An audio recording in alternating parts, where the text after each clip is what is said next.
write down the thing that it is that you really want to do, right? Here's 3 steps. Number 1, write down the thing or things you really want to do or that you really want to have. Write down the things that you really want to do, right? Those are your goals, right? So you write it down. What are 3 simple things that you could do to move towards those things, right? We live in a distracted world, Charlie, right? Today, I missed our appointment, or I double booked our appointment, and you were so graceful to change it, be flexible with me. But I do airtight compartments. I'm going to do this thing for this time. Here's my timer. And I got my phone, but I also use a timer, right? I asked you, hey, Charlie, how long is the podcast going to be? You told me how long the podcast is going to be. It's like a submarine. You're in a submarine. You got those doors that doesn't let the water in. You're going to and shut that door.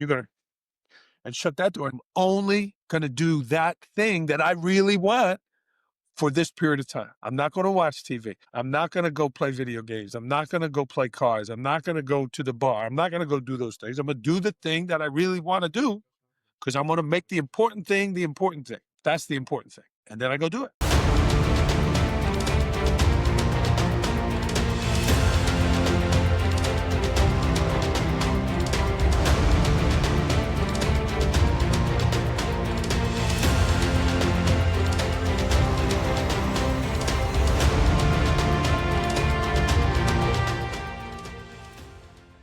You are listening to the Gird Up podcast. I'm your host, Charlie Ungemach. To gird up is an ancient way of preparing oneself for hard work or a battle ahead, and that's exactly what we are doing here. We face the real challenges hitting young Christians today through a confessional Lutheran lens. We offer a grounding place on which to stand, and we bring the ancient, timeless truths of the Christian faith to the next generation. You'll find that we're unapologetically Lutheran in a culture that's awash with generic Christianity. We do not compromise on biblical doctrine. We respect the experience of the church, and we recognize that it is our own responsibility to preserve the true Christian faith in our own time and to pass it on. We're pushing back against the culture with a clear confession and practical discipleship because we truly do believe that Jesus is enough. If you want to be a part of that mission, you're in the right place. Hit follow, subscribe, and leave a rating and review in whatever platform you choose to listen to the show. Make sure you share this episode with somebody that needs a community like this one. And if you'd like to help support the work we do here at Gird Up, please consider making a donation. We call it a cup of coffee donation because for the price of a cup of coffee, you can help fund the ministry we're doing here at Gird Up as we flood the internet with confessional content and help prepare the people of God for whatever lies ahead. So go to www.girdupministries.com, select buy us a cup of coffee in the main menu and make your donation there. We'll also have links down in the show notes below. We'll have a bunch of Andrew's links down in the show notes below as well. And if you'd like to stay connected, you can also go down to the show notes and sign up for the Gird Up Dispatch, our weekly email with updates, resources, and encouragement to help you stand firm in Christ. You'll find the sign-up link either in the show notes or on the website. And finally, if you've got any questions or topics you want us to address or guests you want to hear me interview, please send those suggestions our way via the link below. With all that said, take a seat, pull up a chair, and let's talk about Jesus for a while. Our guest today is Mr. Andrew Marotta. He's a veteran educator, school leader, former Division I NCAA men's basketball official. He's now a district administrator, but was the principal of Port Jervis High School and was known for his energetic leadership and commitment to building positive, intentional school culture. Drawing on his own experiences, both on the court and in the classroom, Andrew now travels the country as a keynote speaker, author, leadership coach, and inspiring educators and organizations to lead with purpose, passion, and resilience. Andrew, I'm one of those people you've inspired. I came across your content and stuff first to the Crown Refs podcast, listening to the Crown Refs on the way to some of those real cold Midwestern basketball games in the height of winter.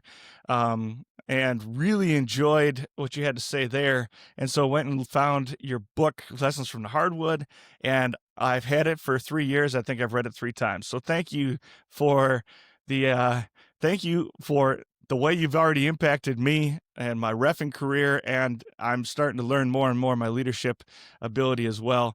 Glad to have you on the show, brother. Charlie, nice to meet you, man. I'm just hoping I could spell your last name right, say it right. And when you say confessional content, I got plenty of that. So it's going to be a good match. Love it. Love it.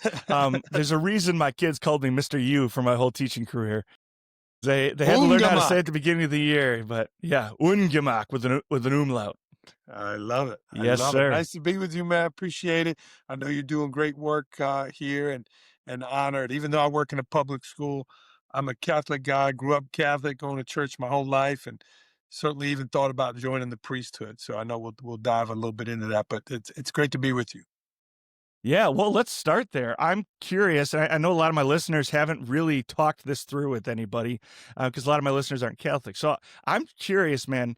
What does that thought process look like when you're considering?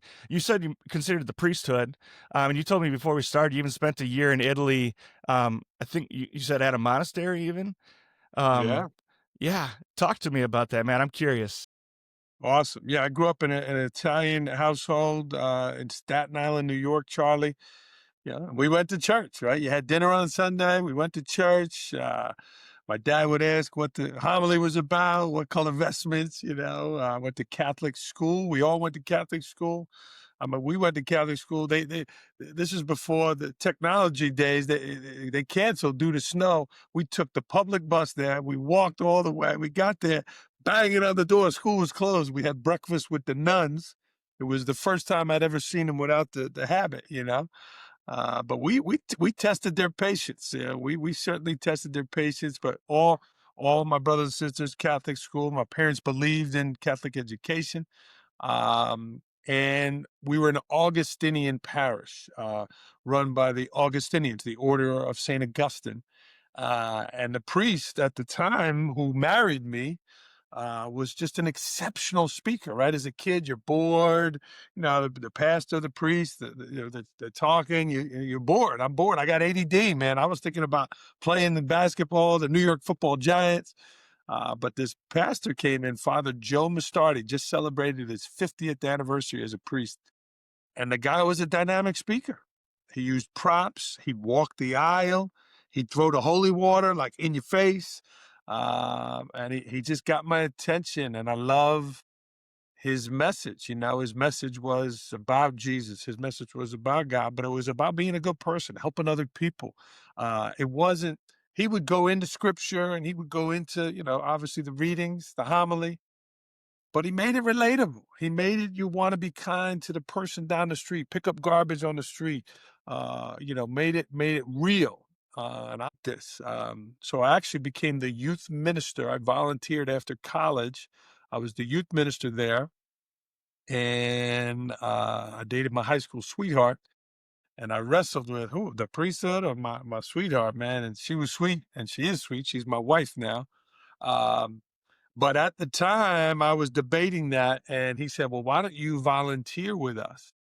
So I was the youth minister at the parish. My wife, my fiance at the time, wanted to volunteer, and I said, "Yeah, that's cool." So she went to England for the year, and I went to Tuscany for the year, and we were the first two Augustinian volunteers of the Augustinian Volunteer Program, which was designed to teach lay people the ways of St. Augustine, the ways of living in a community, the ways of sharing his scripture, his message. We were the first two, kind of the guinea pigs. Now they have a thriving volunteer program. They wanted to model who runs Boston College, the Jesuits, and grow their lay people volunteers. And they've been doing that, and it's been running 25 years, 24 years now. So you're saying you were the very first two of the Guinea Augustinian pigs, volunteers? guinea pigs. Yeah, That's well, wild. and we had a guy who lives with my family. He came and stayed with us. So technically, Dave was first, Dave Pulley, because he lived with us in our church. So Dave was really the first. But then my wife and I were the first to kind of go away for the year, that kind of stuff. Yeah, that's fascinating. Yeah. So I'm thinking about like almost um, like a, what do they call it? Like city year, but for Catholics. Is that kind of the right picture I've got in my head? Or I don't know really know what city year is, but I mean we lived with the priests. We lived there, and now they have sites around the country. They have international sites. They live in a community that they read the scripture. They're connected, but they're volunteering. They volunteer places like Camden, New Jersey. Boston has it. I think there's a spot in San Diego. I'm not familiar exactly where they all are right now, but there's some international sites as well. My site where I went, San Gimignano, did not actually become a site. Yeah, Okay. but I lived in Tuscany, man. It was a great year, great time, a lot of wine. I'm sure. I'm sure. A lot of good food too, I'm sure. Oh my God, the best, the best. So when push came to shove, what made up your mind to decide not to pursue the priesthood and get into education instead? Yeah. Again, I dated my high school sweetheart forever. I fell in love with her the second I met her. She's the first girl I kissed. I kind of, and I was in love with her. I was in love with her from the second I met her. I didn't know what love was, and once I kind of found like, man, the priests, like, they can't have their own children, they can't have their own family. Like, I admired my mom and dad. My dad was my hero, and I was kind of like, I want to be a good person, but I want to love my family first. I want to be involved with my family. I want to hold a baby. I want to, lay in bed next to my wife. I wanted to serve people, which is what I'm doing, being a public school leader. So I'm serving people in a different way. But I'm a family guy, Charlie. I'm an Italian guy, likes being around people, and I'm a hugger. I'm a crier. I'm children, people. I come from a big, warm Italian family, and that's what I wanted, and that's what I got. I got three. Married my high school sweetheart, and that's what we have. We got a big family, and so I envisioned what I want, and it is what I have. Even though, still, I feel like I felt that calling. I think I might have said, Jesus, hey, hold on, man, it's not my time yet. And I've thought about the deaconship. I thought it might change in my lifetime that they would allow married priests. So I've thought about all those things, but that was it. I loved my wife.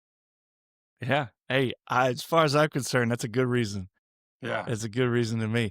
And I love that you live it too. I mean, even just today, one of your big concerns was I want to have dinner time with my family. Yeah. And one, I respect that. Can you just talk to why that's important to you and valuable? 100%. We're busy guys. Charlie, I was working on pronouncing your name. I'm going to put the fan on here. And you were pronouncing mine, Marotta, right? A lot of Marotta. Well, a lot of Marotta means we're busy. My kids are involved. We got soccer. My son's getting his pilot's license. My oldest daughter is at University of North Carolina, Wilmington, home of the Seahawks. My wife was wearing my hat.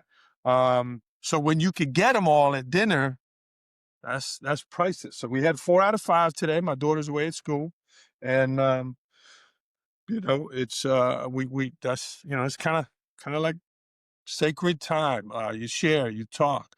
We laughed. We talked about some different things, and so in a busy life, right? I'm on podcasts. I'm traveling. I was in Illinois yesterday presenting to Illinois principals. I wasn't at dinner 2 days in a row.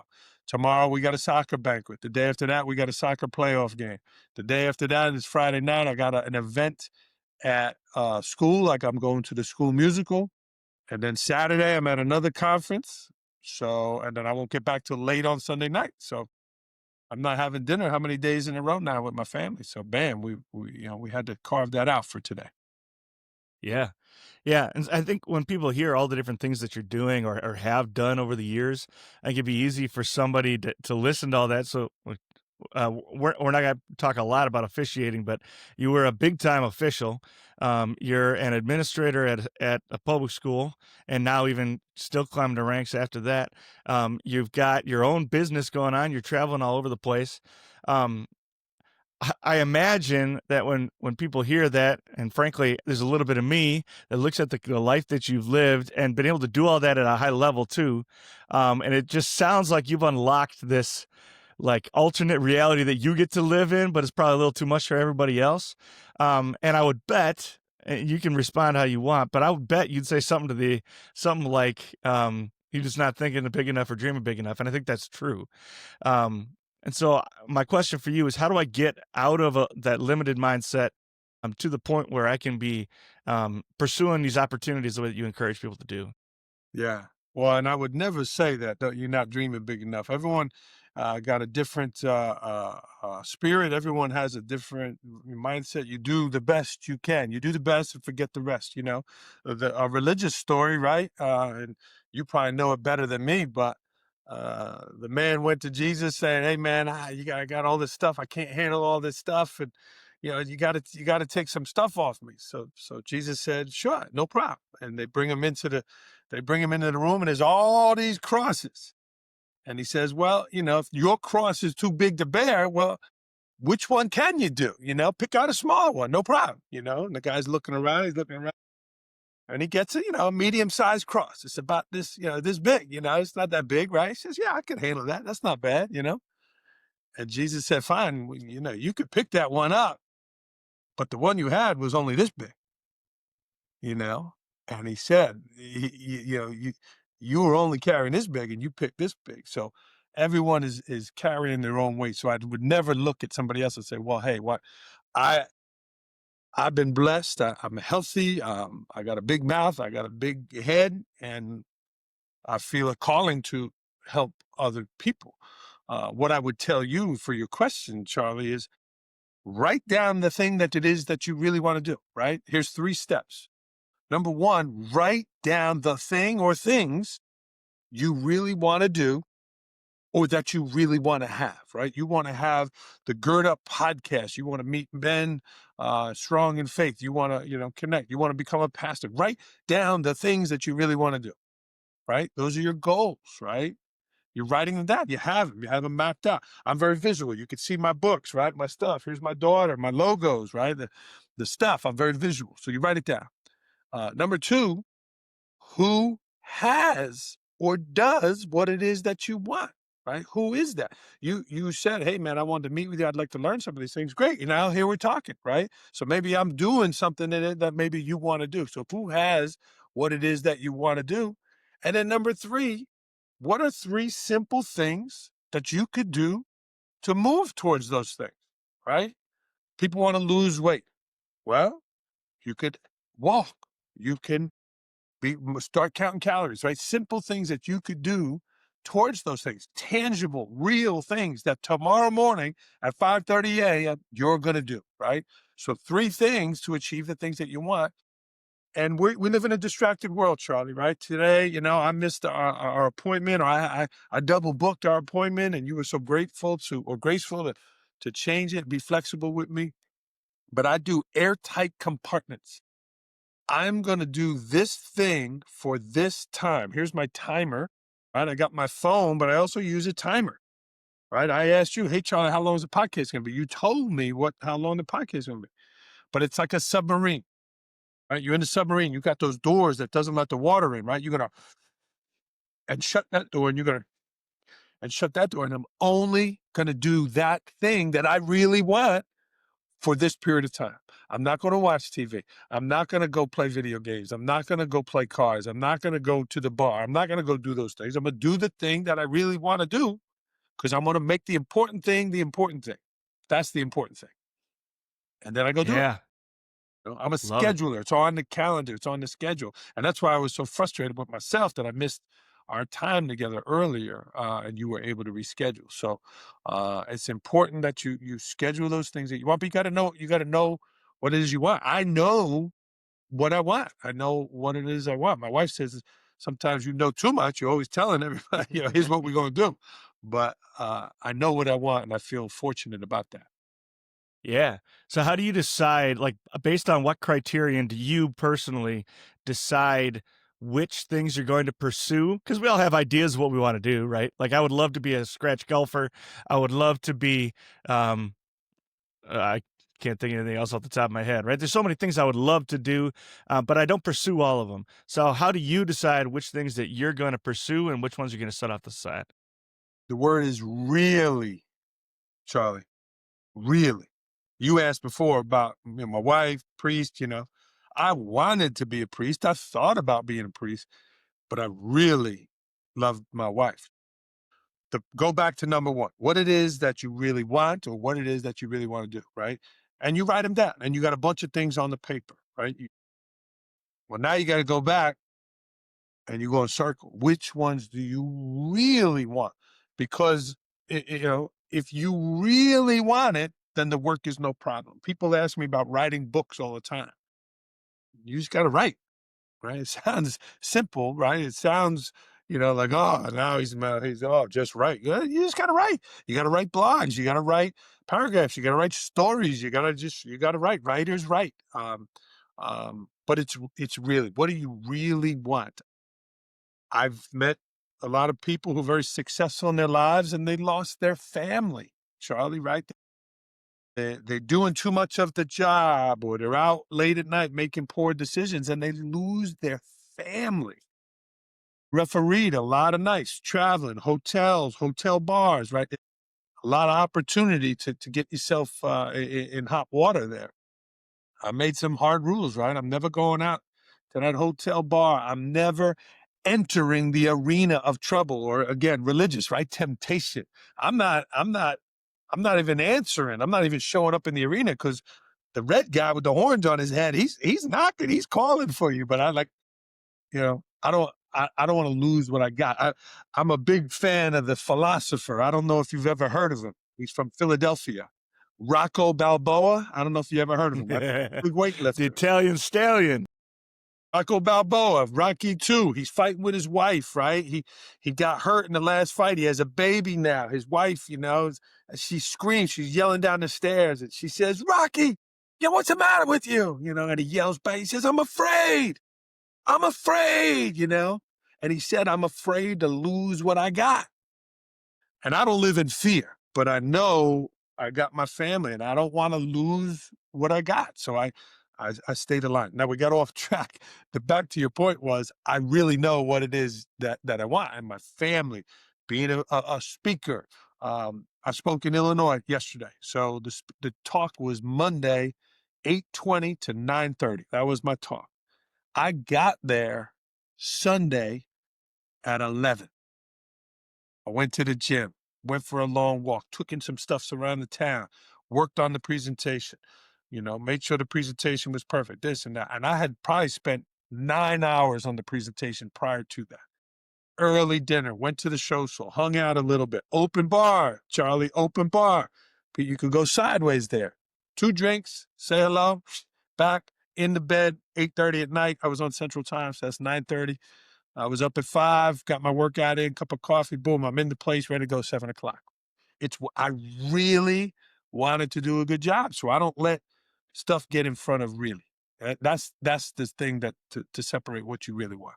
Really. Yeah.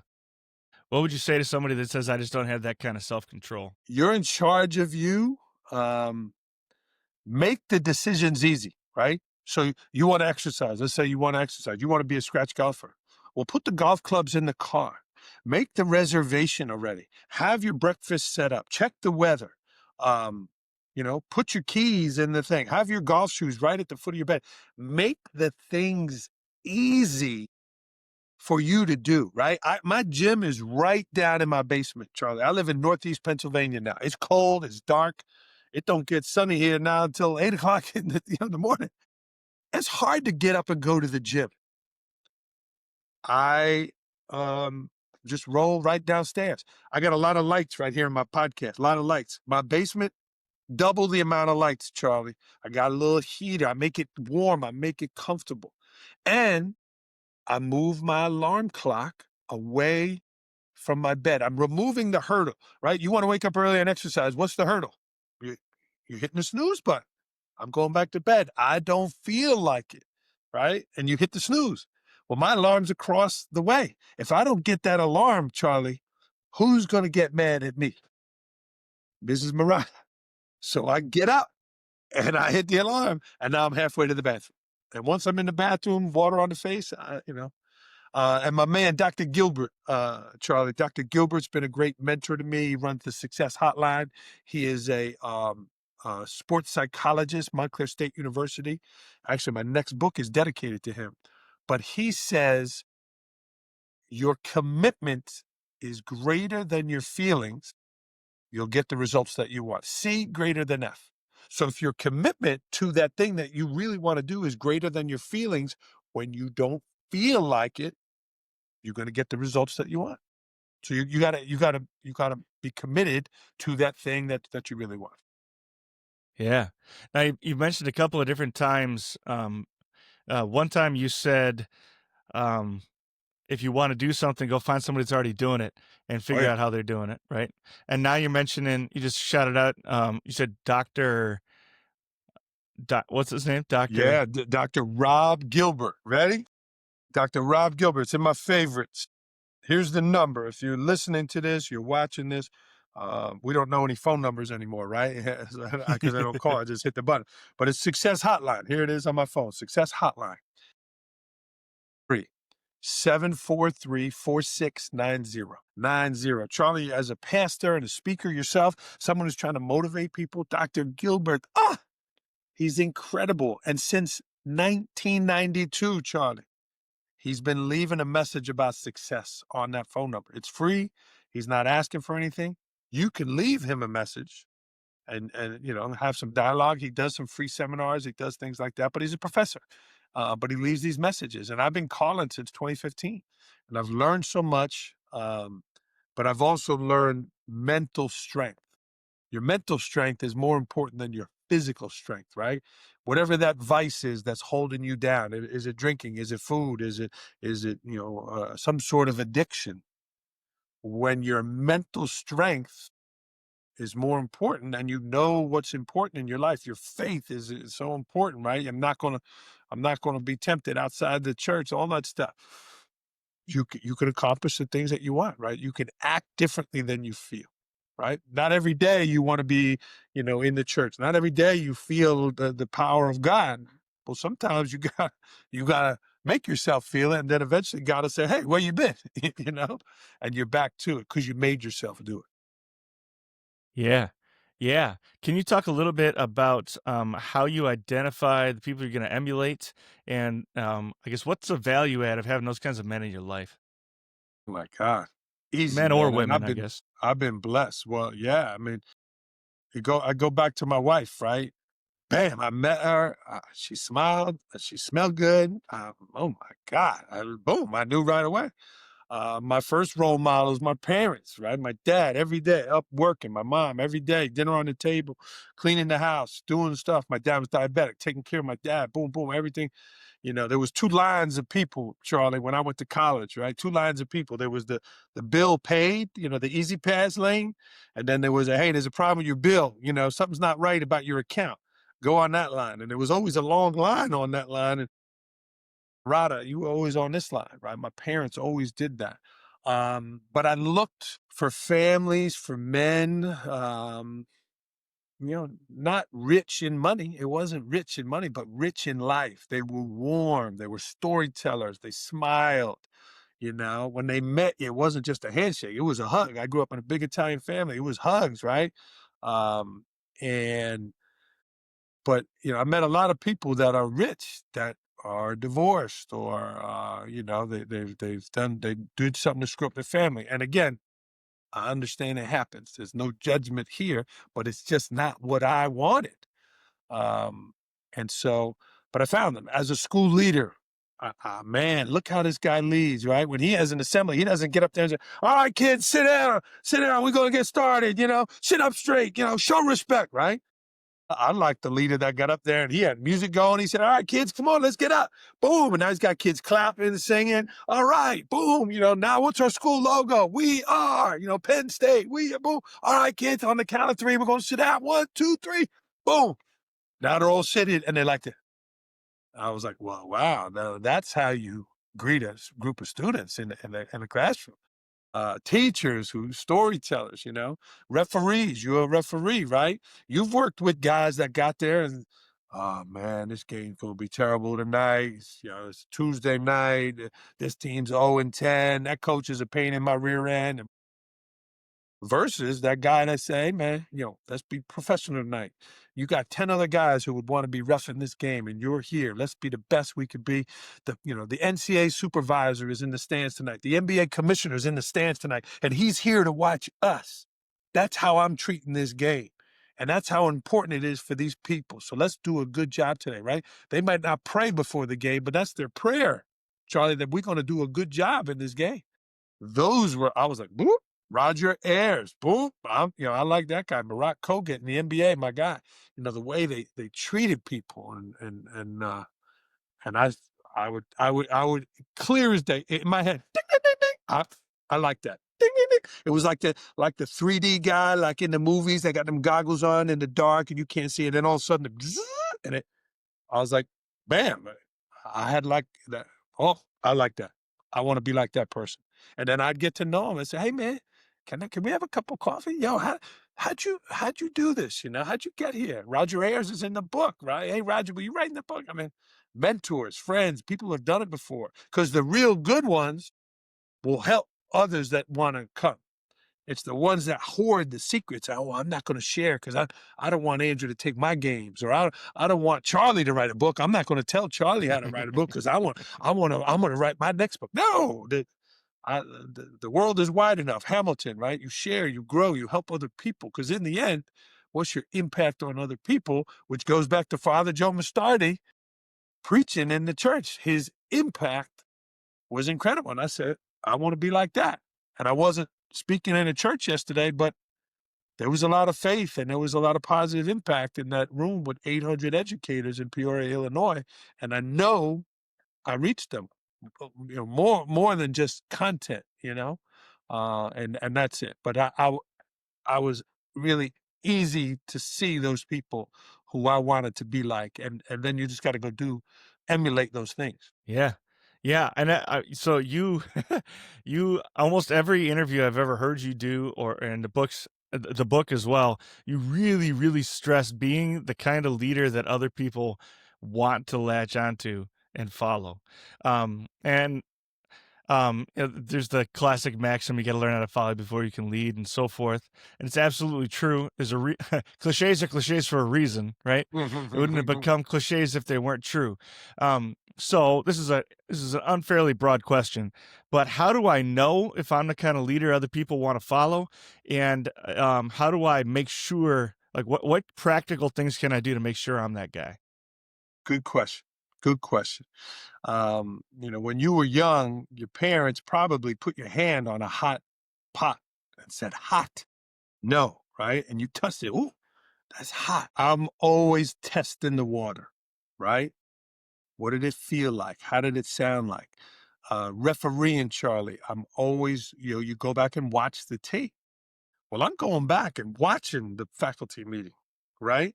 I'm going back to my 3 trusted teachers in my building. Yo, man, how'd that go? What'd you hear?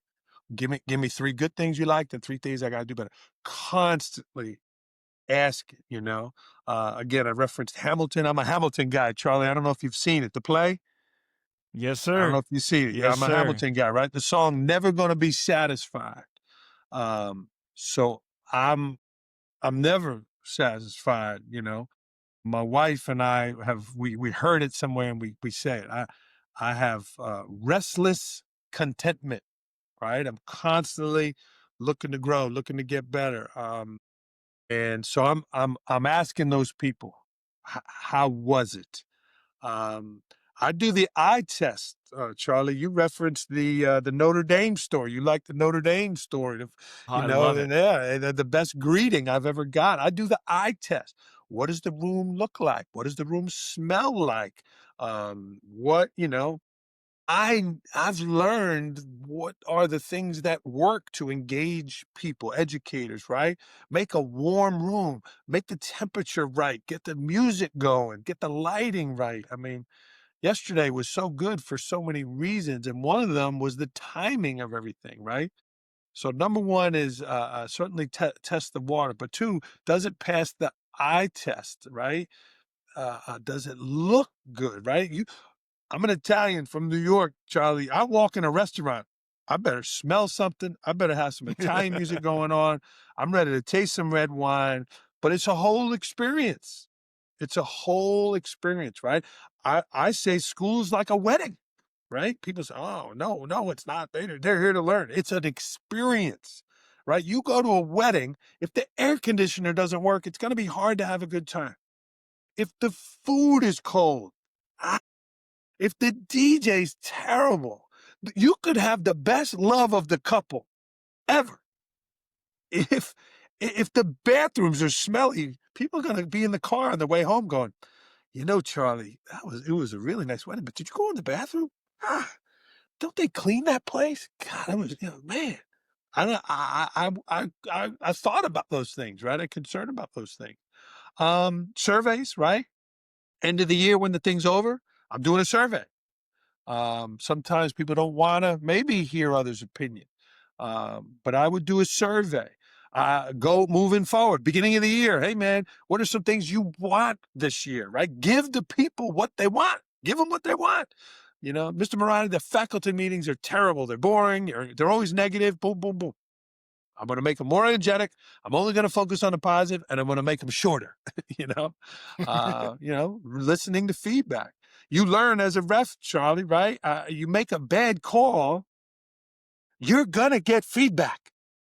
And then you learn the next time you have a similar play. What happened the last time? And I blew a whistle and it wasn't a foul. Let me hold off for a second, So you learn from your experiences.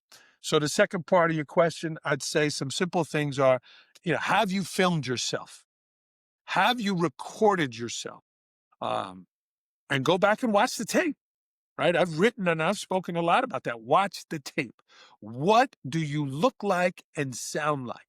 I mean, I changed my shirt, Charlie. I wasn't sure exactly what you're going to ask, but I know, here's a great thing right here. Be a good human. Be a kind human. I want to represent Port Jervis, right? I want to, so I'm seeing myself on tape. So number one, on tape. Number two, trusted colleagues, honest feedback. You ref, Charlie. You go to a camp, you want to get hired, they say, "Oh, good job, Charlie. Good job. Did you hire me? You hiring me? Yeah. I need some feedback. I want real, honest feedback, right? And you don't want to pick the naysayer all the time because it's always going to be bad. And you don't want to pick, Mary positive because Mary, oh, that was great, Mr. Marotta. You were so good. You want real, honest feedback. Reflect, right? Reflect. I told you I spent about 9 hours prepping that presentation. I reflected on past ones. I went back and looked at other ones, right? Reflect. Use the stuff that works and get rid of the stuff that doesn't work. It's like our habits, right? You add those to them. Those are some things I would do. Write them down, capture them. Every year during the school year, I keep a running tab, right? Like what worked? Like, oh, boom. October, I'm going back in September. Don't do that thing I did on October 20th again, because that didn't work. I'm putting it in the calendar September 20th. So now there's my reminder. Oh yeah, I screwed that thing up last year. I'm not doing that again. And put the reminders in, reflect. But really get feedback. You don't every time say, "Oh, how was it?" Don't every faculty meeting be asking your staff, asking your survey. Don't every homily, Charlie, "Oh, how was it?" But every once in a while, ask the church community, "Hey man, tell me about the homilies. Tell me about how do you feel?" I wish our priest would ask us about the homilies. I'm having a hard time recently. He's very monotone, not a lot of sugar and spice in there. It's just kind of, I need some sugar and spice. I would love to be asked some feedback. So those are some things I would say. I've got a guy named Dave. And Dave is a former professional golfer, and he sits Okay. about 3 or 4 rows back, right on the aisle. And, first of all, if I see a big yawn from Dave, I know I'm talking too much. And second, after church, I don't even have to ask anymore. I just give him the look, and he'll go, "Yeah, you could have said that with fewer words," or, "Yeah, it's all right. You did okay today." It's like, "Thanks, Dave. Appreciate it." My father-in-law Yeah. he's my guy, my father-in-law. And his thing is when I cook, he'll say, "You can make this again." He said, "You can make this again. If you get that, it's golden, man. It's golden." Yeah. Yeah. Absolutely. And you also brought to mind, I'm real young in my reffing career, but I will say, I'll shout out Jack Fleming. He's the guy that hires me the most. I'm not reffing this year because I'm down here in South Carolina, but he's the guy that hires me the most, and he's also the guy that's ridden my butt the hardest at every clinic. Right? Is the assigner who's hiring me the most, and boy, does that make me respect him first of all. But I know he trusts me and like he's investing in me. That means the world to me. Hmm. Well, and get out there in South Carolina, man. Just because you're in there, listen, you can hook up with a local league. You can get out there, man. Something might happen in the game or give you a good homily. It probably would. No, the school tells me I can't, so I Okay. fought it a little bit, but they're also listening, so I gotta. Hey, you got to follow the rules, man. That's right. That's right, and it's good. I'm using my time well. I love what I'm Good, doing every day. So, good, good. now you've mentioned a couple of different times, and we'll get into the nitty gritty of some of this in a second. But you mentioned a couple times your speaking engagements. What need are you meeting when you go out and meet with these big groups of teachers? Is it always the same? Are they telling you what they want you to talk about? Yeah. What need are you meeting when you go meet with these teachers? It's both. And that's a great question, Charlie. It's both. Some, they say, Andrew, here's the theme of the conference. We want your talk to be in line with the theme. Others are, they know who I am and they've seen me and they want what I bring, right? It's like, people love Chick-fil-A because they know what they're getting when they go there, right? They know it. And other times it's okay. Where are we at? This district just had, the loss of a staff member, right? And they're feeling down. This school just won the state championship. Here's what I just a school I was at this summer in Iowa. We were in a brand new building. We opened a new building, right? So a big part of the talk, it was still my material, still my stuff, but what are you bringing that's new?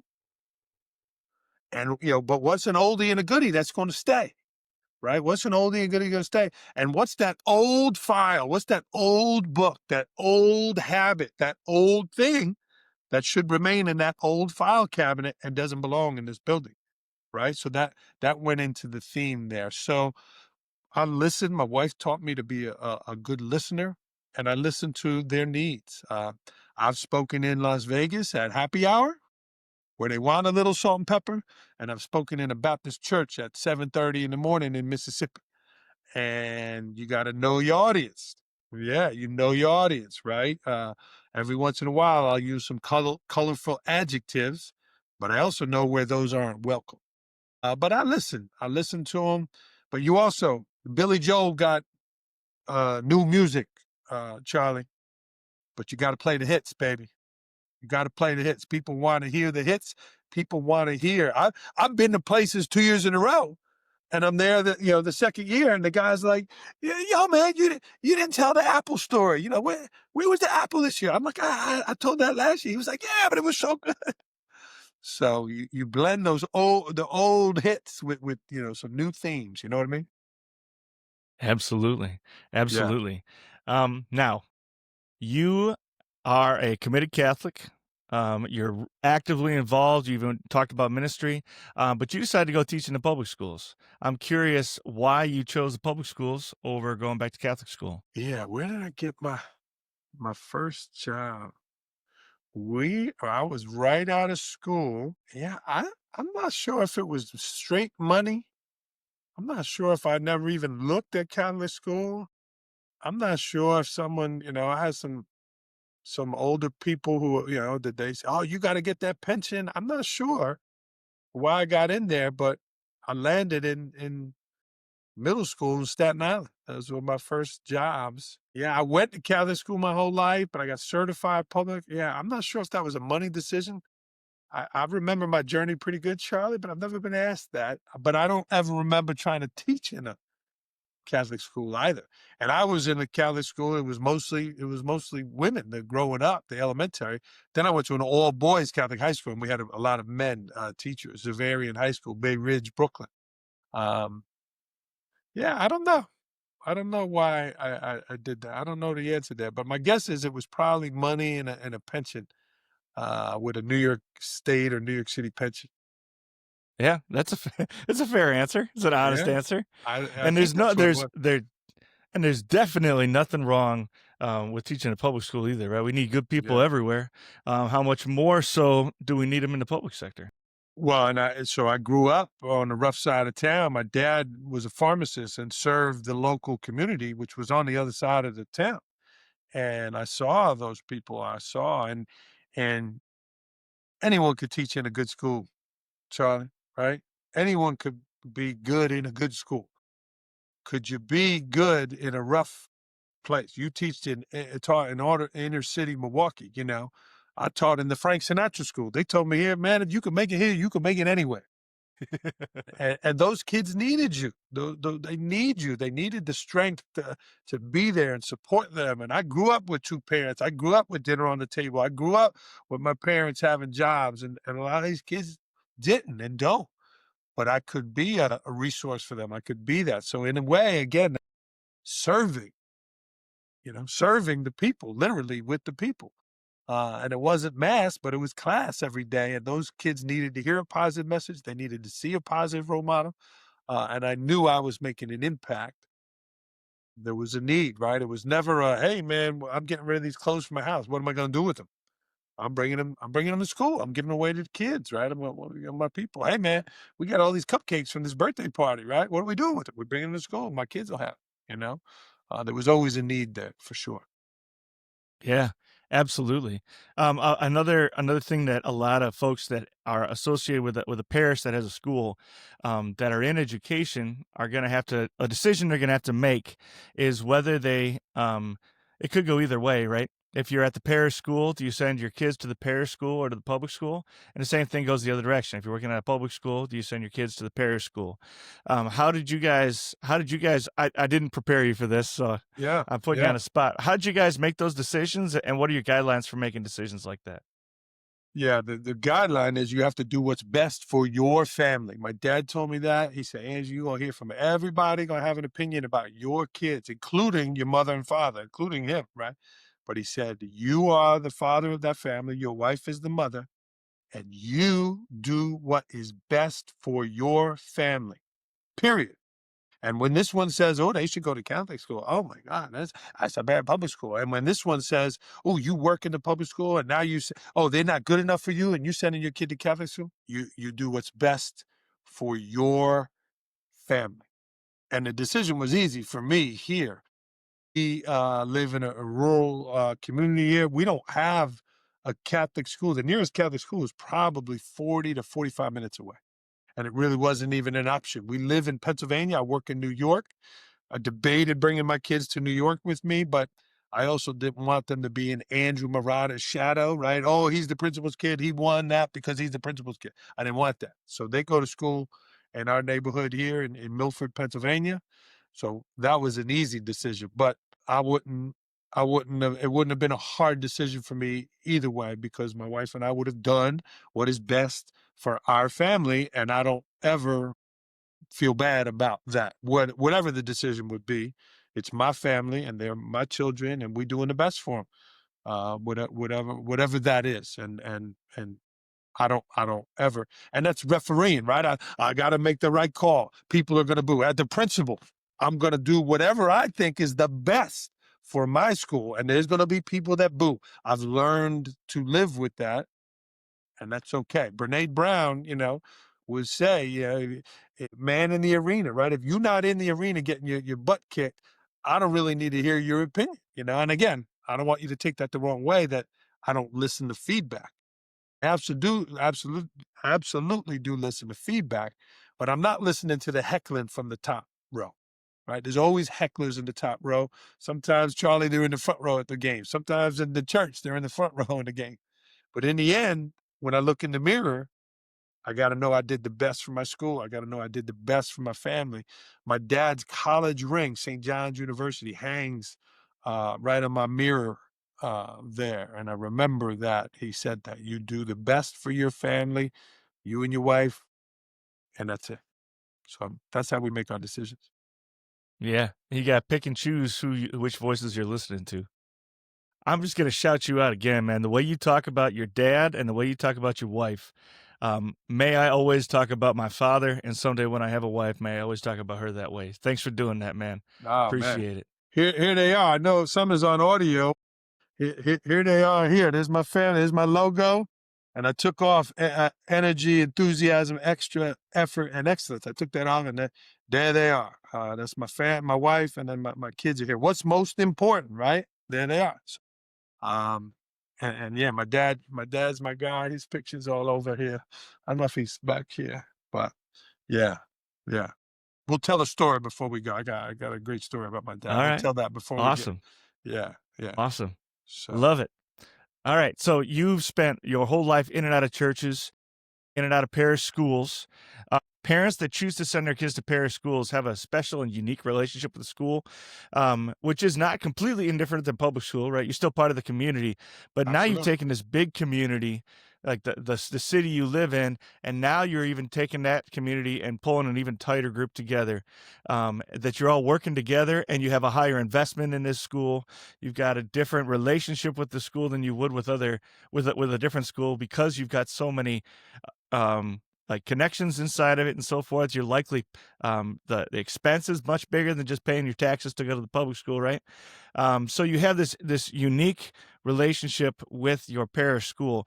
How can parents, so speaking as an administrator, how can parents best support the work of their school, whether it's the local public school or the parish school? How can parents best support the work of the school? I actually wrote a book on that, a little commercial, right? And it's called The Partnership, and it's tips for parents and guardians to build positive relationships with schools and support their children. So there it is. I mean, it's literally in the book. And you can thumb through, right? All kinds of stories about that here. Number one, praise in public, and what the other word is, criticize or complain or whatever, negative feedback in private. A lot of people like to air their grievances publicly on Facebook or whatever. You're never always happy, and I would respect the parent more if they came to me, and this happened a lot as the principal, Andrew. Um, your orientation, it wasn't good enough, Andrew. They didn't go on Facebook and say, the principal, blah, blah, blah. People did that. But the ones who really got my respect, hey, Mr. Marotta, can I offer you some feedback about my experience last night? Yes, please. Yes, tell me. What can I get better? And then do.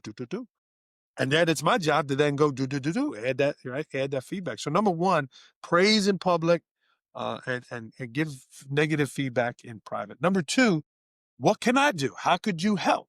Right? Maybe your brother works at Nike, and you can get a Nike for the basketball team.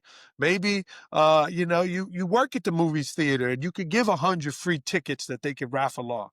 Maybe you work at LL Bean, and you could get gift cards for the teachers. Whatever it is, and maybe it's not even gifts. Maybe your friend is a professional referee, and they could come in and speak to the kids. Resources. How could you give resources to people for the school? You mentioned investment, right? So them choosing to send their kids there, it certainly is a financial investment. But how else financially can you support the school, right? I always admired the guy who'd get out and talk, and he was the local lawyer or the local banker who invested the church's money, right? He'd get up there and give the financial report. He was always this well-dressed man, and here's the interest, and here's the thing, and boom. And I'm like, man, this guy's really good. So how could you support and be there financially? I mean, you're sending your kids there. There's that investment. And the last thing, I'm a swag guy, right? There's a lot of uh, uh, wearing the gear. Is the bumper sticker on your car? Visual stuff is so important. My daughter didn't go to High Point University in North Carolina, but we visited there, and it was on her list. She wound up going to UNC Wilmington. But High Point University is funny. The president would give you a free ride to the airport. They would drive you to the airport for free You didn't have to pay Uber. You didn't have to get a taxi, and they pick you up. If you call, hey, my flight lands at 8, they're picking you up. Charlotte or Raleigh or Greensboro Airport, all three, if you're wearing a High Point sweatshirt.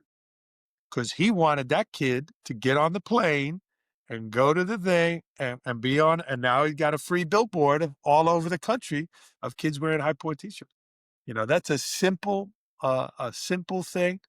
But when you support the brand, I think that's a good thing too. But in the end, support educators, right? Maybe the fourth grade experience wasn't the best. Don't write it off, right? How can we make fifth grade better? Believe in the people, believe in the work, show up to the events, and then, certainly whether it's public or private, you working in the concession stand? Are you bringing the donuts to the PTA meeting at 6:30 in the morning? That kind of stuff. How could you support your group? And again, I'm Port Jervis. We use the word support a lot. SUP, capital PORT, support. Right? Use that. So, just a few ideas. Yeah, I love it. The intentionality with which you go about your work just keeps shining through as well. So I appreciate that. Thanks, brother. Very, very much so. Um, you just said it's on a parent to say, the example you used was fourth grade, to look, essentially, this is my words now, not yours, but essentially to look at the situation. Maybe fourth grade didn't go well. You say, how can I make fifth grade better? What can you talk more about that? Yeah, control the controllables, right? I told my daughter, and we had this, you're going to have a boss you don't like. You're going to have a coach you don't like. You're going to be in a situation that maybe ain't the best. And we're not quitters, right? I'm not saying, well, hey, you better transfer her out of that class. There's a lot you could learn from negative situations, right? I told you about Father Joe was starting. I was like, man, I loved how he's a great presenter. Well, you've been to poor presentations, Charlie, and you're saying, my God, this guy's boring. You learn from bad situations also, right? And not again, you don't want an abusive situation or something. We grew up, I grew up, my dad they didn't blame the school. They didn't blame. If I got a 70 on the test, Dad, the test was so hard. Everyone failed. Andrew, I don't care. That's on you. That's not how, da, da, da. It was never about the teacher's fault. What could you do to rise to the situation? Unfortunately, society now, they blame the parents. They blame the schools. They blame the teacher. They blame and that was another thing, right? About bad schools. There's schools that don't perform well that have tremendous teachers and tremendous kids. Overall, maybe the school is not performing well, and there are those people in there, but you got to control the controllables. I've played on bad teams. I've refereed in bad crews, Charlie. I said, man, I'm gonna do the best I can here and control what I can control. But yeah, that's my philosophy. Yeah, well, in those moments, it's so tempting. Even on the court, it's tempting to, as a player or as an official, to start like doing the talking under your breath and stuff like that too. It's not helping anybody.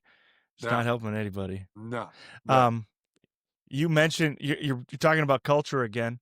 Um, when you walk into, it could be a school, but when you walk into any organization, a church, a school, a cafeteria, a rental car place, I don't care what it is. When you walk in and you think to yourself, wow, this place has got good culture. What are the things that you're seeing that make you say to yourself, like, man, this place has got good culture? Yeah. Again, I was in Illinois yesterday. Their director, Dr. Jason Leahy, he was at the front of every function. I saw him at the social. I saw him at my talk the next day, and then I saw him at the lunch thing. Always in front, always right up in front, greeting people, saying hello, shaking hands, talk to me for a little bit. Never rushed me out of the way, but certainly other people were coming. Hey, boom, boom, let me. So who's leading from the front, right? I want to be out front of my school. So that's number one, is the leadership out front. Two, again, I'm a very visual guy. What does the signage say? Does the signage say, welcome to Charlie Ungemach school, right? Does it say that? Are you greeting them out front of your church? Is the signage bright? Is the signage welcoming, right? What do most signs in front of schools, whether it's Catholic or um, public, what do they say? Most signs say visitors must report to the main office. Versus, do they say, hey, welcome to Port Jervis Schools. We're happy you're here. Please come to the main office to sign in so we can get you to the right spot, right? Signage, so important. And then are the signs written positively or negatively? Do they say no smoking, no graffiti, no loitering? We tell kids don't loiter. They don't even know what loitering means, and we're telling them not to do it. Versus, have you joined a club today? Have you shown your port pride today? Have you given a high five today? Give a smile today. They're free. You're telling them what to do versus telling them what not to do, right? The signage. Clean, right? We live in a review world, Charlie. You go on anything, restaurants, your homilies, your podcast. You said it in the intro. Please leave a review. Well, we live in the world of reviews. And if you go to an Airbnb and you're like Mrs. Marotta and you're looking under the mattress and you're looking, is there dust over here? And if it's dirty, you're going to hear about it. If the food's not good, you're going to hear about it. If the bed's not comfortable, you're going to hear about it. Well, why aren't we doing that for school? Is it clean, right? If I walk in that lobby and there's a musty smell, put the air freshener in the corner. Ooh, right? Charlie, I can't, Port Jervis, I love Port Jervis, but I got here. Well, there wasn't a flower anywhere, Charlie. And I said, man, what do we got to do? I'm going to Home Depot. I'm getting donations. I'm out there digging the plants in. The grounds guy said, what the hell you doing? Sorry. What the heck you doing? You can't, you can't be doing that. That's where I mow. I said, well, we're going to put some flowers here, right? Getting flowers, getting pots, getting benches. And the kids are going to damage them. Oh, are they? And if they do, then what? We're going to replant them. We're going to do them again. And then you know what? The kid who damaged them, I'm going to catch him. I'm going to give him detention. But then I'm going to bring him out there with me. And now we're planting them again. Because now that kid's going to have ownership of it. He's going to say, man, I planted those flowers. And the next kid that goes to pick the flowers or damage them, he's going to say, hey, I planted those. Knock it off. And we changed that culture. We have a beautiful campus. There's flowers. You walk up, there's flowers. It looks nice. It's clean. That's culture to me. And the last thing, how do the adults talk? Right? How do the adults talk? We just mentioned about refereeing, right? Oh, man, it's a Tuesday night. I don't want to be here. This game's going to stink. Right? And I know it's hard for teachers. They're there every day. But how do teachers talk about the kids? How do teachers talk about their organization? How do the people talk about them, right? Talk about growth mindset. Are they saying, hey, man, our kids are going to have a tremendous year this year? We got a lot of growth. How do the adults in the building talk about their organization? And we've changed that culture in Port Jervis, too. And I'm super proud of that. Port pride is evident in everything we're doing, verbally, visibly, and culturally. How do you do that without it being like corny and synthetic? Persistent. I am persistent. I think you got to do stuff that's catchy. I don't think mandates work, right? I don't think they work. Amen. They don't. You can't tell every teacher to say, hey, say smile and say good morning to people, right? But you can show Mr. Ungemach, who does a cool high five with his thing. You can take a video of that and say, hey, man, look at the way Mr. Yu shakes hands with people. You could post pictures of that. You could give out free swag and say, hey, man, we have Port Pride Fridays. We'd love you to wear port shirts. Here's 5 free port shirts to the first 5 teachers that arrive at the faculty meeting or, participated in the thing. Boom, you're giving out free t-shirts, right? I'm a sticker guy, Charlie. I'm a sticker guy. I get these on sticker mules. I put them everywhere. I got them all over the place. We're giving out stickers, right? Here's my logo on my little iPad thing, right? Here's my logo on my phone. Well, there's stickers all over Port Jervis, right? they're all over the place. I want to make it so bright it shines out the dark. Another thing is to get rid of that graffiti, right? If something's broken, we fix it right away. If the chair's broken, we get it out of there right away. If there's written, bad words, F you. I mean, I'm over there getting the elbow grease out of there, but I'm more celebrating the good, Charlie, to make positive behavior contagious versus, I need everyone to, stand at their door to greet the kids. Now we say that we need you to stand at the door and greet the kids. We need you to do that. And there are certain people that stand there like this. And there are certain people, hey, hey, hey, boom, boom. Some people are doing it because it's a mandate, but other people are doing it because that's what's good for kids. And then we model that, we celebrate that, we share that. I just got $80 from the school district. I bought stencils, Charlie, stencils, red spray paint, black spray paint, and white spray paint. And guess who is going all over the place? Hashtag Port Pride. Hashtag Go Port. Now I'm creeping into the city. Hey, Mr. Mayor. Hey, Mr. Police Chief. What do you think? I don't know, Andrew. I don't know if everyone's going to like that. He said, why don't you put a few out? Let's see how they land. So I'm at this crosswalk and I'm at that crosswalk. I'm over here. He said, who's going to complain about Port Pride? So I think it's important that you do all those things, but certainly model the behavior that you want to see in other people's. I do the phone calls home now, Charlie. I'm the director. And when I was the principal, I would say, good afternoon, Port Jervis. Mr. Marotta with a few announcements. And guess what I do now as the director of communications, Charlie? Good. And now guess what happens, Charlie? When I'm in the community, when I'm at the post office, when I'm at the local coffee shop, someone walks in and says, good. It's contagious. It's authentic. It's real. I think enthusiasm moves the soul. And I think those are things that work.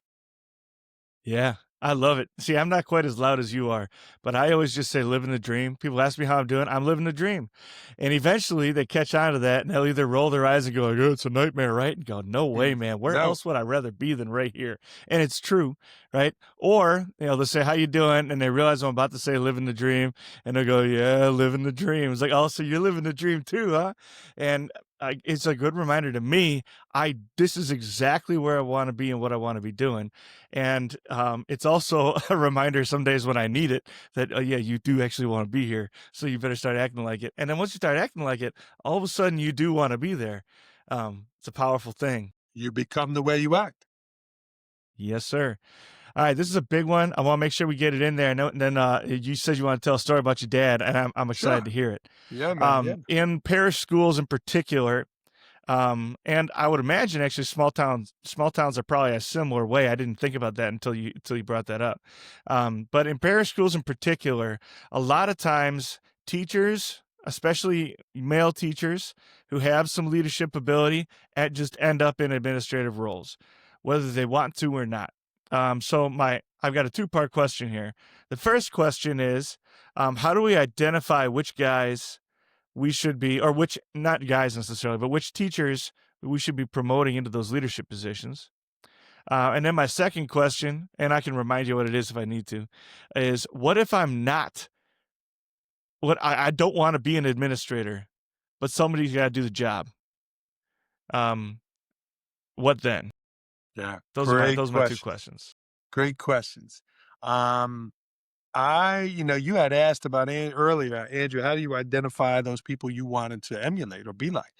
To me, it was like, boop, boop, boop, boop, boop. Again, I had the X-ray goggles on. I just think they like those infrared. Yeah, I saw them. Man, I love that.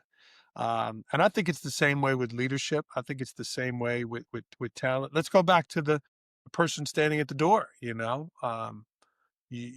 man, we've asked all teachers, Mike, you're incredible the way you do that, man. I think that's great. Mike, can I take a video of doing that? Boom. Right now I'm elevating Mike. Now I'm showing Mike. And there might be teachers, oh look, Mike's a brown nose or Mike, but I think you constantly elevate and celebrate those people in those moments.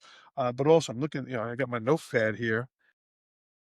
Hey, Mike, I just wanted to say, and if you're listening to this on audio, I'm writing in my book. I'm pretending I'm writing a handwritten letter.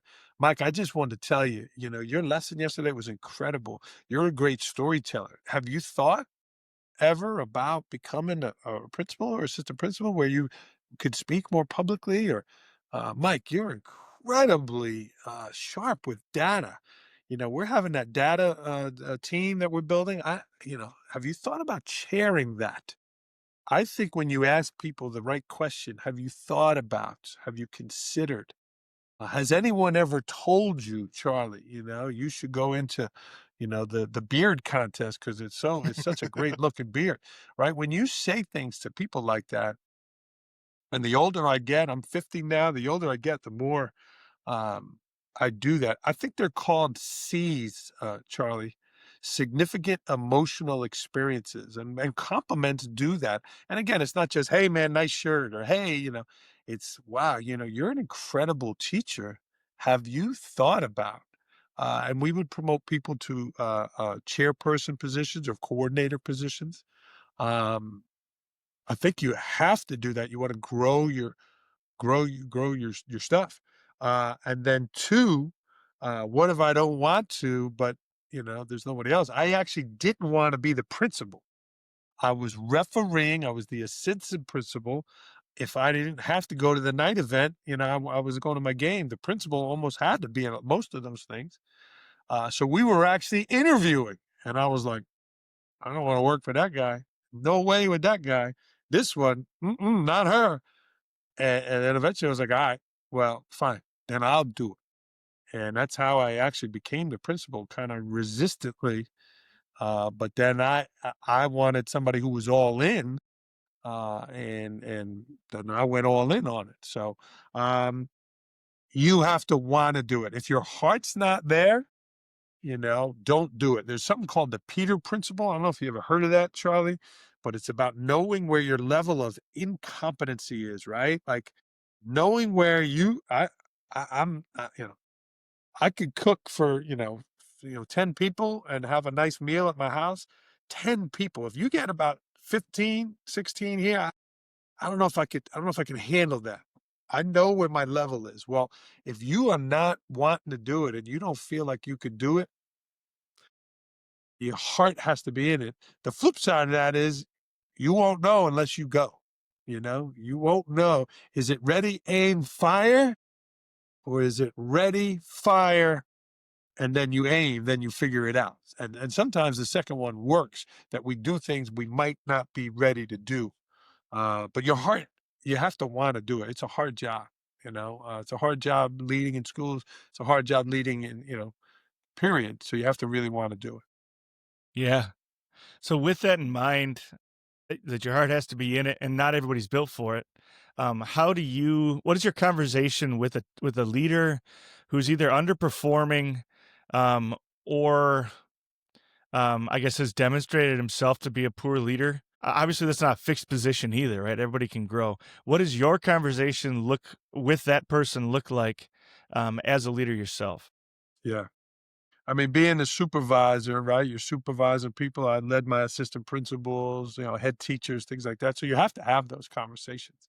And I have learned from the Jedi Master, my wife, a lot of Marotta, sometimes very, very too much, right? I'm too loud. I'm too forceful. I write the wording of even the invitation to meet might be too strong. I've learned to pull back a little bit, but ask questions, right? If I'm talking to you, Charlie, hey, Charlie, we're going to meet, we're going to go over, the last 6 months. Charlie, we're going to go over the last assembly you ran. I want to definitely discuss some feedback, but I want you to bring me some things that you really liked in it, Charlie.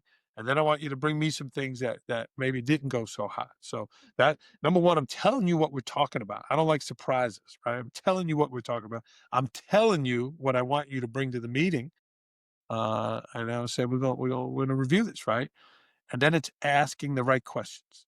Charlie, let's get started. I want to talk about these things. You know, let's talk about the good things. Let's talk about what are some things that you really liked about it, right? And now you're telling me the things that worked, right? All right, Charlie, what else? What else, right? All right, Charlie, if you could have done anything differently, if you could go back and do anything differently, what might it be? Now, you might tell me everything I got on my paper already. Well, I got off track. I didn't prepare. I was disorganized. Whatever the technology didn't work. I didn't put the work order to have the room clean. You might have all of those things. He might tell you all those things. You know what, Charlie? I had 4 things written here, and you just told me every one of those things. So why, Charlie? What happened? Why didn't you do that? Now I'm asking again, why? Okay, Charlie.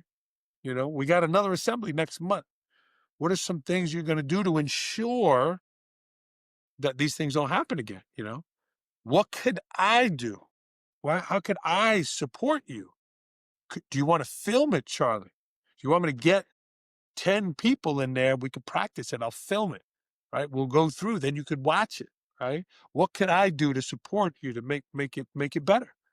Because I want you to feel good about the work you're doing. I want you to feel like, wow, Marotta's got my back. He wasn't yelling at me, but he certainly told me it wasn't good enough, right? Accountability is not a bad word, Charlie. If you're not strong enough to have these conversations, but it's like our moms taught us. It's like Mrs. Marotta, right? If it's not what you say, it's how you say it.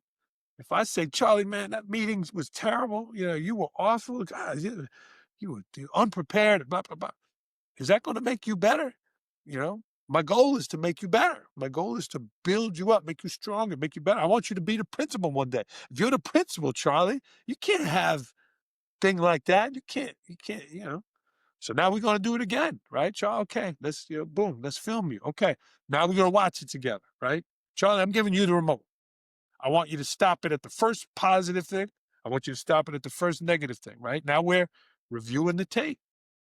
Boom, the morning of, the night before, right? You leave school, it's 4:45, you're going home. Hey, Charlie, you're gonna knock them dead tomorrow. You're incredible. You're an incredible leader. I know how prepared you are.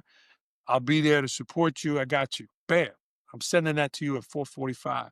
When you walk into your desk the next morning, 7 a.m., on your desk, big folded piece of paper with a a genie lamp. No, that's a bad prop. I'm trying to look for my props here, but there's a note on there that says, Charlie, I love you. You're the man. You're going to do a great job today. Can't wait to see you knock them down, right? Positive affirmations, signs of support, right?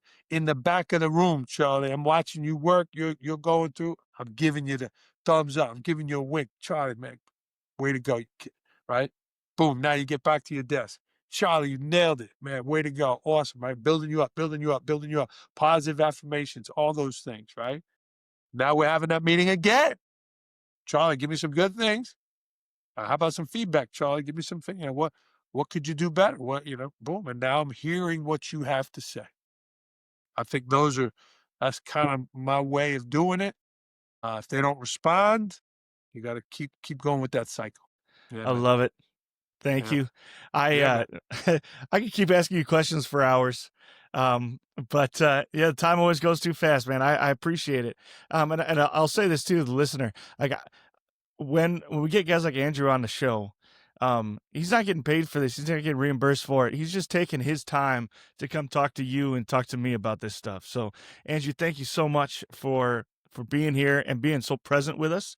Yeah, And I man. know you wanted a chance to honor your dad a little bit with a story about him too. So go ahead, Yeah. take the reins. Yeah. Thank you. Well, and thank you for inviting me, Charlie. Sent me that nice email.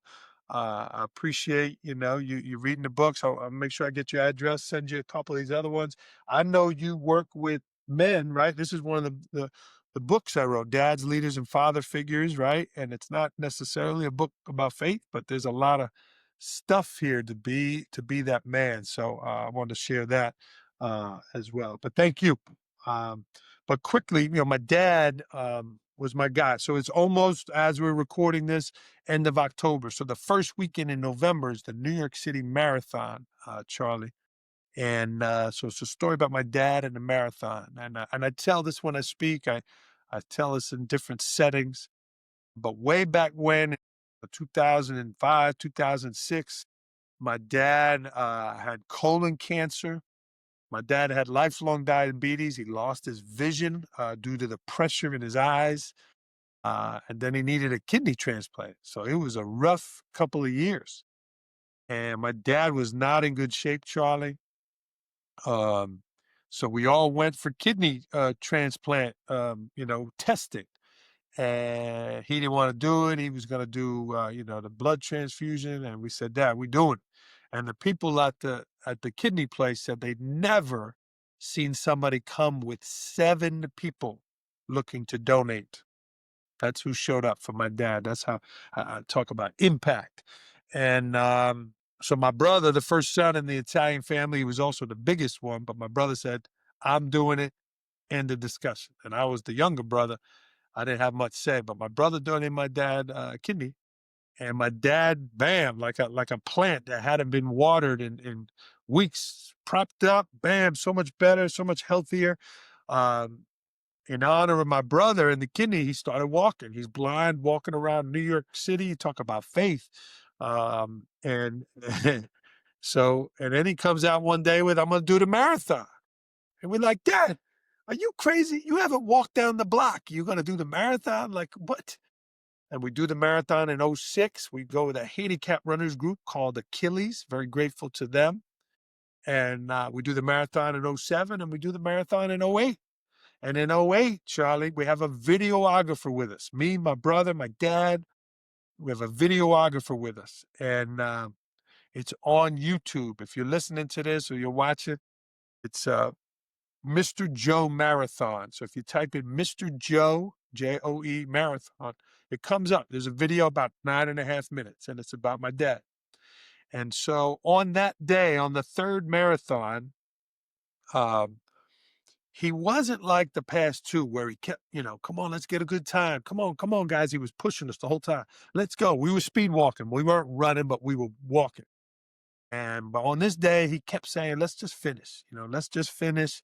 It's okay. I need a break. We rested this. And on that day, it took us 9.5 hours. The first 2 marathons, we were about 7 hours. This was about 9.5 hours. It was a long day. My brother and I were holding him, kind of carried him across the finish line, literally, holding him. And we finished, and we hugged him, and he said, you got to finish what you start. And unfortunately, when we got home, when my dad got home, he did pass away. He had a heart attack at the end of it in 2008.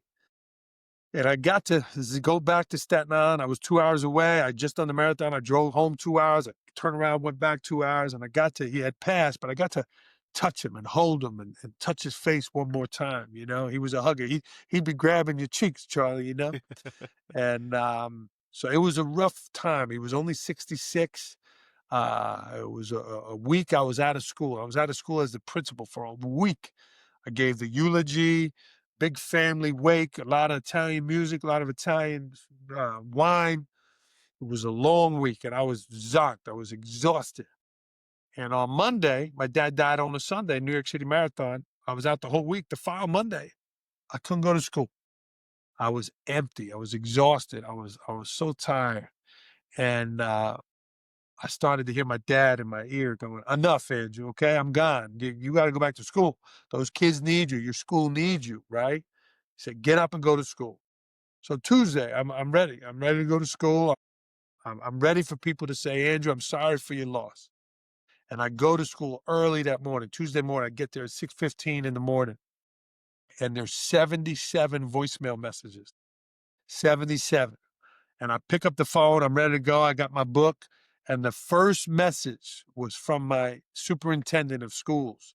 My dad died Sunday. Next day, Monday morning, next day, 6:30 in the morning, my superintendent, Andrew, it's Exanthus. His name was John Exanthus. It's Exanthus. Just calling to check in. Can't wait to hear about the marathon. Give me a call. I know your dad's your guy, and you love doing the marathon with him. Give me a call. I can't wait to hear about it. And here I was, bam, just overcome with emotion that my school superintendent probably had a million things to do that morning.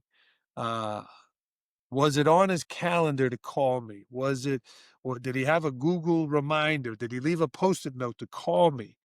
But the first thing he did that Monday morning was call me, not knowing my dad had passed away.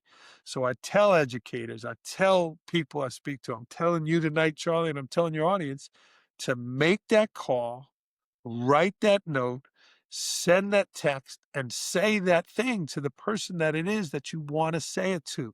If their kid wins the election, make sure you send a congratulation. If their kid dropped the foul ball or the ball in the game and they lost the game, send the, hey man, I'm so sorry about your son. He's a champion. I'm sorry that happened to him. Send and say those things. Because here I am talking to Charlie U on the podcast.